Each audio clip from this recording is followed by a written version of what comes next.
की तरफ अभी जो जहाँ श्री सीमेंट का प्लांट लगना है वहाँ किसान बहुत आक्रोशित है।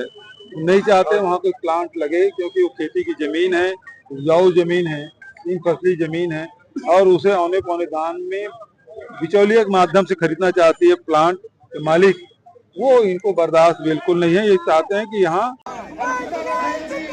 जिंदाबाद जिंदाबाद जिंदाबाद जिंदाबाद जय जवान जय जवान जय जवान है कि जो खैरागढ़ छुई खदान में हम लोगों को सरकार के द्वारा ऑक्शन मेथड पर माइंस अलॉट हुई है।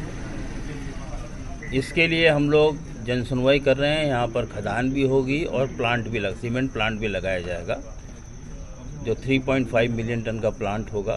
किसान भाई मल्ला ये आशा विश्वास के साथ दिला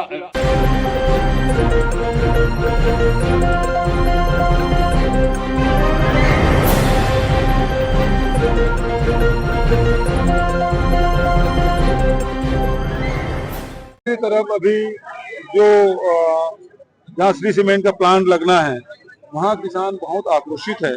नहीं चाहते वहाँ कोई प्लांट लगे क्योंकि वो खेती की जमीन है, उपजाऊ जमीन है, 3 फसली जमीन है और उसे औने पौने दाम में बिचौलिए के माध्यम से खरीदना चाहती है प्लांट के मालिक। वो इनको बर्दाश्त बिल्कुल नहीं है। ये चाहते हैं कि यहाँ ना कोई जन सुनवाई हो, ना यहाँ कोई प्लांट लगे।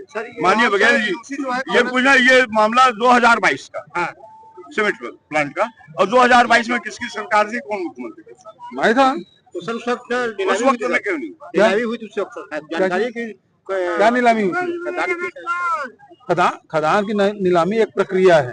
दूसरी बात यह है कि आप प्लांट लगाना चाहते हैं, किसान नहीं चाहते तो हम उसको समर्थन कर रहे हैं ना। वो प्लांट और कहीं लगा सकते हैं, है ना। वो खदान जो है, खदान नीलामी सब जगह होती है और उसे चाहे वो गिट्टी खदान हो, मुरम खदान हो, रेत खदान हो, सबकी नीलामी होती है। उसकी एक प्रक्रिया है ना। उस प्रक्रिया के तहत ही किया गया। लेकिन ये गांव के लोग नहीं चाहते कि हमारे गांव में प्लांट लगे। हम गांव वाले साथ हैं।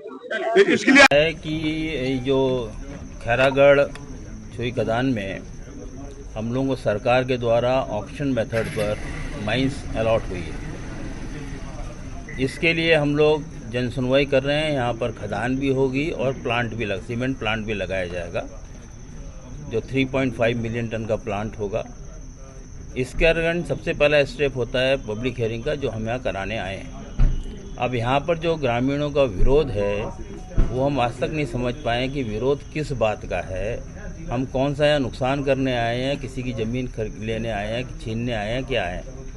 छत्तीसगढ़ के अंदर 10 सीमेंट प्लांट हैं और जहाँ सीमेंट प्लांट लगे हैं वहाँ के आसपास का जो गांव है वो चमन हुआ है। वहाँ के लोगों को रोजी रोटी मिली है, वहाँ का गांव का स्तर बढ़ा है, शिक्षा का स्तर बढ़ा है, सब कुछ बढ़ता है एक इंडस्ट्री के आने से। यहाँ पर विरोध का कोई कारण तो मुझे बताए जिसका हम जवाब नहीं दे पाए। सर कहना उपजाऊ भूमि है, लगातार पर्यावरण को ही नुकसान होना है, पानी की समस्याएं आएगी, तरह तरह के जो सर पानी की समस्या सीमेंट इंडस्ट्री लगने से पानी की समस्या नहीं आती है। पानी सीमेंट इंडस्ट्री में बहुत कम मात्रा में उपयोग किया जाता है। सीमेंट की एक समय के बाद में सीमेंट का जो पानी का स्तर है, लेवल है, आसपास के गांव में बढ़ता है क्योंकि यहाँ पर पानी का स्टोरेज किया जाता है। पानी का स्तर गिरता नहीं है जबकि बढ़ता है। जहाँ तक धूल धक्कड़ की बात है, आप पूरे सीमेंट इंडस्ट्री छत्तीसगढ़ में 10 सीमेंट प्लांट लगे हैं, आप वहाँ जाके देख सकते हैं कि आसपास के गांव में सीमेंट प्लांट से लगे हुए खेती में भी खेती लहराती है। खेती का कोई नुकसान या प्रोडक्शन का कोई नुकसान नहीं होता है। दुर्ग बेमेतरा टाइम से मैं हूं लावासी ठाकुर। हमारे चैनल को आप देख रहे हैं तो सब्सक्राइब, बेल आइकन के साथ ही लाइक जरूर करें। हर ताज़ा खबरों के लिए हम आपके साथ बने रहेंगे।